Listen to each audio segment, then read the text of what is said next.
Salut l'équipe, on fait un update du marché en ce mardi 31 mai. C'est parti tout de suite, générique. Alors on attaque avec le BTC en weekly. Et donc vous le voyez là ici, on a fait une clôture. Là on est venu clôturer au-dessus de la mèche de la semaine dernière. Donc ça c'est un élément positif, ça veut dire que on a une baisse qui s'amenuise. Et surtout ce qui est important de voir, c'est que là, avec la bougie qui est en train de se passer, c'est qu'on a une belle percée acheteuse. Une belle percée acheteuse au point qu'on est en train de faire un nouveau plus haut sur aussi la bougie d'il y a 2 semaines. Donc ça c'est positif, mais encore une fois, il ne faut pas s'affoler parce qu'on n'est que mardi et il va falloir attendre la clôture de dimanche dans la nuit, puisque là, donc pour rappel, on est bien en weekly. D'accord, mais ça c'est un point intéressant, ça fait plaisir un peu d'enfin voir du vert. Le momentum de prix qui d'ailleurs lui continue à pousser dans le bon sens, hein, voilà, ça c'est bien, on voit qu'il essaie, donc comme la semaine dernière, hein, on essaie de faire une divergence haussière, mais pour que celle-ci soit confirmée, il va falloir faire quelque chose comme ça, ou bien alors faire quelque chose comme ça, on verra bien ici avec le cross des zéros et le cross de ce petit sommet là. Mais pour l'instant, ça pousse dans le bon sens et ça fait un petit peu plaisir. On est en train au niveau de notre oscillateur aussi de revenir. Là, regardez, on revient, le William qui revient, qui sort de cet état d'enfoncement, de cette pression vendeuse. Donc ça, c'est bien aussi. Donc un weekly qui est plutôt encourageant, même si, encore une fois, comme d'habitude, après tout ce qu'on vient de passer, il ne faut pas crier à la lune. Donc on va surveiller en weekly déjà qu'on clôture sur cette bougie-là. Et puis, comme je vous avais dit la semaine dernière, qu'on vienne clôturer sur ici, là, voilà, qu'on transperce ça. Ça sera quelque chose de positif. En tout cas, localement, on va le voir en daily, localement, il y a un début de poussée acheteuse. Donc ça, c'est bien. On peut le voir aussi, de toute façon, il y a un beau creux dans le volume profile, donc potentiellement, il est tout à fait possible de revenir faire du business là-dedans. Et ensuite, de toute façon, on aura, regardez ici, là, on va avoir ce gros plafond à venir péter. Voilà, on le voit bien sur le volume profile ici. Reste à savoir, là, la question qu'il faut se poser, c'est que est-ce que c'est pas encore une fois un énième piège, à savoir est-ce qu'on va pas venir juste un petit peu capturer de la liquidité au nord pour pouvoir encore repartir au sud. Donc là, je vous affiche le daily. Regardez, on voit bien ce support là sur les 28 900 qui a bien fait son boulot. On voit, ça a tapé plein de fois dessus, ça a travaillé autour de cette zone là. Et donc là, on voit qu'on est en train de venir chercher sur ce plus haut ici. Donc ce que je disais, il va falloir faire attention à ce qu'on ne vienne pas chercher toute la liquidité qui s'est accumulée ici pendant toute cette période. Voilà. Chose qu'on a faite là pour pouvoir ensuite repartir au sud. Donc là, il va falloir vérifier ça. Chose qui est positive, c'est qu'on a un beau momentum, regardez. On a quand même un beau momentum là qui pousse. Regardez ici. On a un momentum ici, là, qui est plutôt sympathique. Donc ça aide ça remonte une pression acheteuse, d'accord. Si évidemment dans l'idéal on va devoir se dessiner, si j'exagère, voilà, quelque chose comme ça sera parfait pour du daily.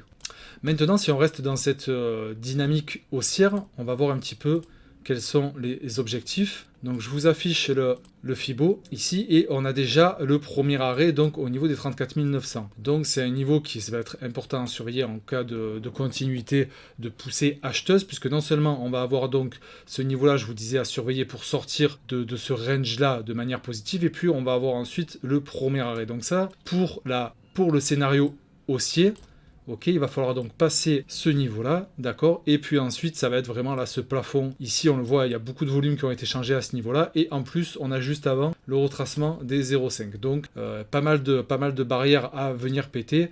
Il faut que les momentum continuent à pousser et qu'on ait encore une pression acheteuse. On va voir du côté du sentiment en analysant l'order flow, voir un peu si ça continue pas trop à acheter le dip. Parce que si encore une fois, il y a trop de personnes qui sont avec beaucoup de leviers en longue, eh bien, ce sera juste un fake out pour venir piéger, choper de la liquidité et repartir au sud. Ça, c'est pour le scénario haussier. Le scénario baissier, donc, comme je disais, si on vient choper les poches de liquidité, eh bien, je vous ai toujours dessiné les niveaux là qui vont être à surveiller, à savoir aux alentours des 24 000, puis ensuite aux alentours des 20 000, sachant que dans le cas du scénario baissier, on n'a toujours pas retapé la moyenne mobile 200 que je vous affiche. La moyenne mobile 200 qui a fait office par le passé, donc là on le voit pas, mais qui a fait office par le passé vraiment des bottoms long terme. Donc, si jamais, imaginons que voilà, vous avez la courbe qui évolue, continue à faire sa vie et qui redescend avec la moyenne mobile qui monte, il est tout à fait possible,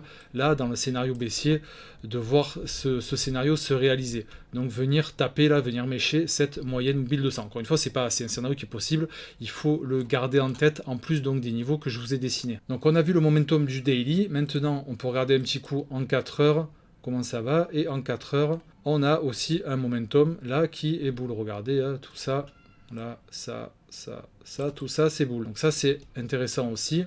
On voit bien vraiment la pression acheteuse qui se fait sentir. Et encore une fois, on va aller voir surtout au niveau de l'order flow, voir ce que ça raconte au niveau du sentiment.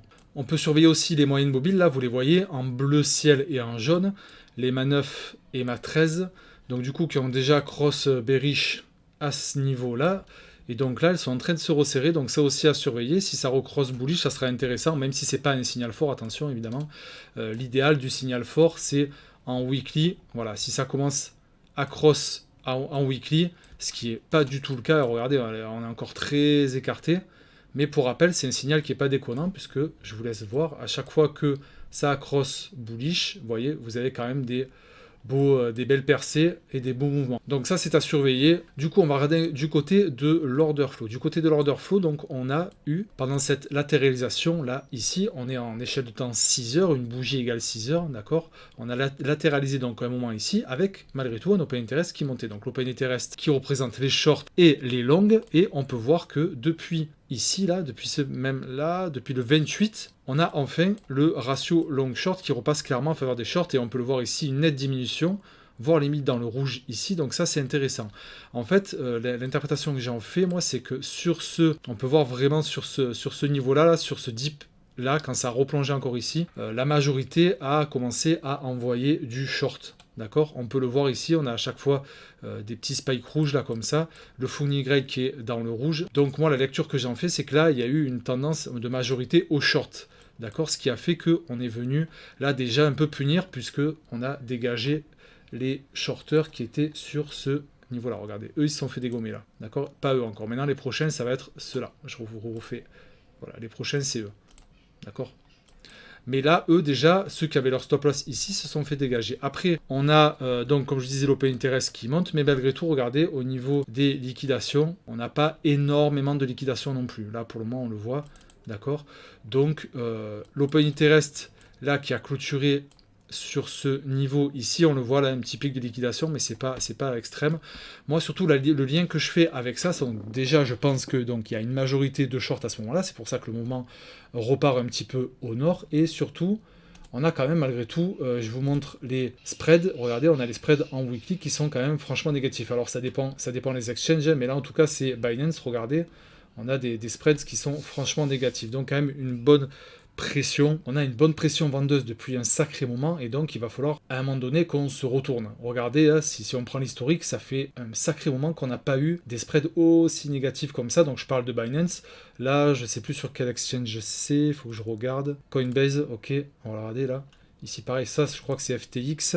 Ouais, FTX. Et ça, c'est peut-être Bybit, non, OKEx. Voilà, c'est plus ou moins variable. En tout cas, chez FTX et OKEx, ils sont légèrement positifs. Donc, d'une manière générale, ça fait un sacré moment qu'on a des spreads négatifs. Et ça, c'est toujours positif. Ça rajoute une pièce dans la machine pour se dire que, potentiellement, on a posé un bottom. Même si, encore une fois, je vous renvoie à ce qu'on a dit à 5 minutes. Il va falloir encore attendre du développement et des confirmations weekly. Donc là, pour le moment, une majorité de shorts qui sont en train de se faire punir. Et je le répète souvent, mais là, il faut qu'on continue dans cette dynamique-là. Voilà, il ne faut pas que tout à coup les gens se réveillent et se disent encore c'est bon, on a tapé le bottom, on est parti pour du levier x20 en long, d'accord. Ça c'est pas bon, parce que sinon ça va faire encore un mouvement par exemple comme ça là, où ici là on a sacrément le long qui augmente et vous avez du coup votre prix qui chute, parce que vous pouvez le voir en même temps avec un open interest qui augmente. Là pour le moment, au vu de ce que je vois au funding rate, d'accord, certes on a quand même quelques phoning rates qui sont négatifs ici, mais le phoning en vert qui est donc positif, regardez, il reste tout à fait acceptable, il est vraiment minime, d'accord, puisque ça, Ça, c'est du Fogna qui est vraiment positif. Là, quand on est dans ces eaux-là,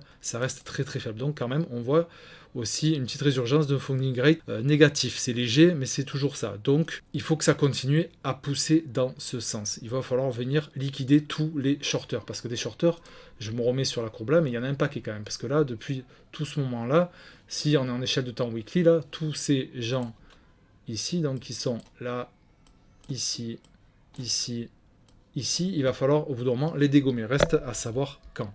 Voilà pour le BTC, en tout cas c'est plutôt positif, hein, ça fait du bien. Du côté du sentiment, j'aime bien regarder un petit coup d'œil, même si c'est pas... On est à 16, on est toujours dans le rouge, donc c'est pas trop mal. Il faut qu'on continue à garder ce sentiment de désespoir. C'est vrai que on a connu je pense qu'on a connu ce sentiment-là, en plus d'avoir une très forte odeur de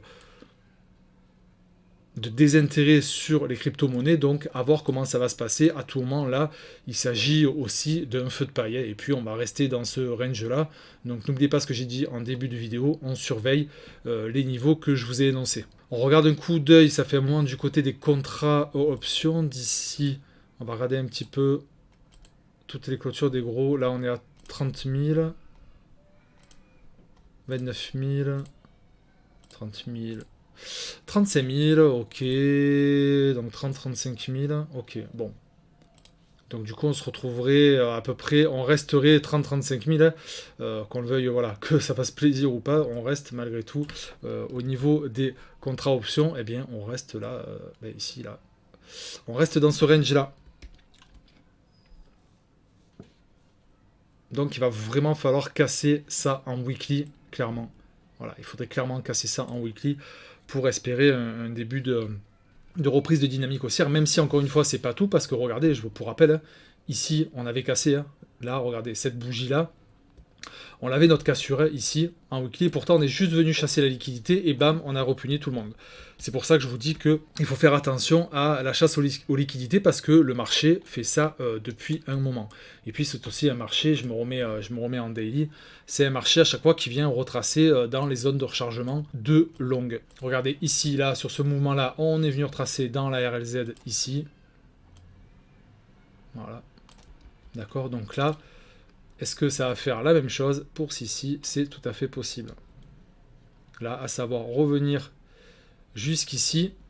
Si on reste boule, c'est possible, à condition évidemment de péter les niveaux que j'ai énoncés en début de vidéo. Voilà, c'est tout pour cette vidéo les gars. Vendredi 3, je vous ferai une vidéo, on fera le top 10. Le top 10 des alts pour prendre un petit peu la température et voir ce qu'il en est du côté des altcoins. Et on fera évidemment, je vous ferai un petit mot sur le BTC. Voilà, donc je vous dis à vendredi pour la vidéo de l'update du marché. Ciao l'équipe.